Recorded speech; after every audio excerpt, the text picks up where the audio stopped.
Hi, I'm Renee from Camino, and we're here at our wellness studio, and here we run classes in yoga and meditation, and especially we have a class called Cycle Yoga. And Cycle Yoga is something that we've developed specifically for the needs of cyclists. And it's been really wonderful having classes, and all the guys that have been coming have been experiencing really positive results on and off the bike. So the classes start with a general warm-up. We tend to rotate through all the joints and use specific yoga practices to warm up and energise and activate the whole body. We also bring our attention to our breathing to centre ourselves and bring us into the present moment and really accentuate the whole yoga experience. So the beauty of yoga for cyclists is that yoga can help to stretch out those muscles that need stretching, strengthen those muscles that need strengthening, and really provide a lot of relief to the whole body and make you feel really well, help you to reduce your injuries, help you to also increase your recuperation time from injuries, and just make you feel generally better, stronger and more balanced as a whole. So now what we're going to do is actually look at some of the poses that can best suit the needs of cyclists. We'll look at just a few specifically. They're relatively low risk poses, but please don't force yourself, don't put any pressure or strain. We don't want any injuries, we just want the full benefits. So for cyclists, we often have a little bit hunched over shoulders and lower back pain. So we try to work with the spine and the back, bringing health and flexibility. Okay, so cat-cow, we've got our knees under our hips and our wrists under our shoulders. And we breathe in, dip the back down, and breathe out and arch the back up.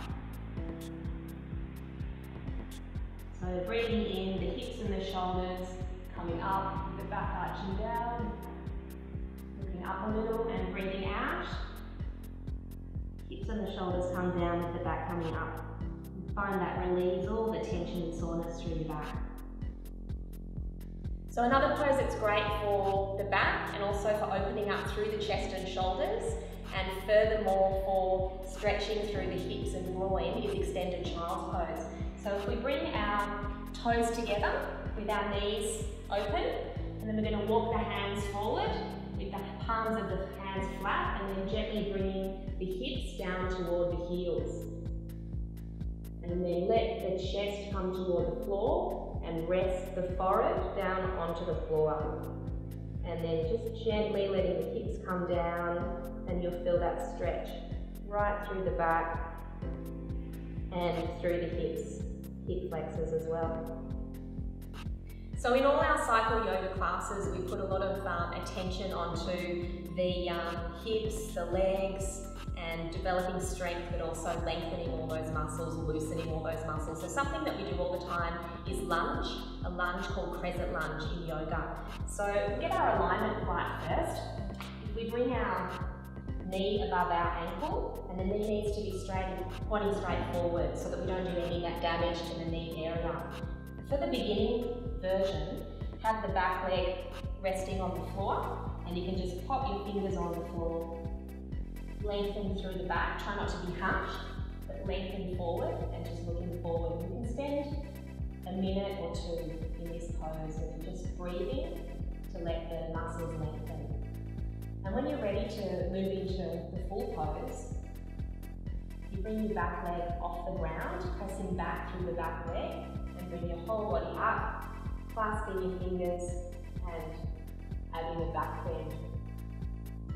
So this is a much stronger pose. It's also working on the core strength and the balance of the body. So for cyclists, that's a really excellent thing to be doing. So another regular in class is pigeon pose. This is perfect for stretching out the glutes, and it's also really good for ITB. So beginning on your knees, if you come forward onto your hands, take your right knee and gently bring it up toward your right wrist. And then you're just going to gently lower the hips back down. You want the hips and the pelvis to stay square to the front of the mat, and just rest your hands on the mat. Keep your back nice and long, and you'll feel that. And then if you like, you can actually lower your whole body down. You can rest your forehead down, and you feel that's a really beautiful stretch through that whole area. So one of our riders' favourites is so-called legs up the wall. It's a beautiful way to stretch out the hamstrings and the calves, as well as providing relief to the lower back. And we can also work on the shoulders and the hips while we're there. So what you need to do is come up to a wall and just jimmy up against the wall with your hips, and then coming up. So you've got your legs straight up and your back's flat on the ground. You can just relax here. It's perfect for relieving fatigued legs muscles. So after a ride, it's a wonderful thing to do. Also good for cramping. So if you find that your hamstrings are too tight, and if you try and get up to the wall and your hips end up off the ground, just come back a little bit away from the wall so that you can make sure your whole back and hips are flat on the ground, and just let your legs be supported by your ankles there. Just relax like that. With the arms, you can have them next to the body. You can bring them directly out from the body, up above the head with the elbows pointing out away from the head. You find that really again opens up through the shoulders. Some other variations of this so that you can work on different muscle areas through the hips and pelvis and legs. You can widen the legs out just to wherever your legs go is fine. You'll feel that stretching in a different way.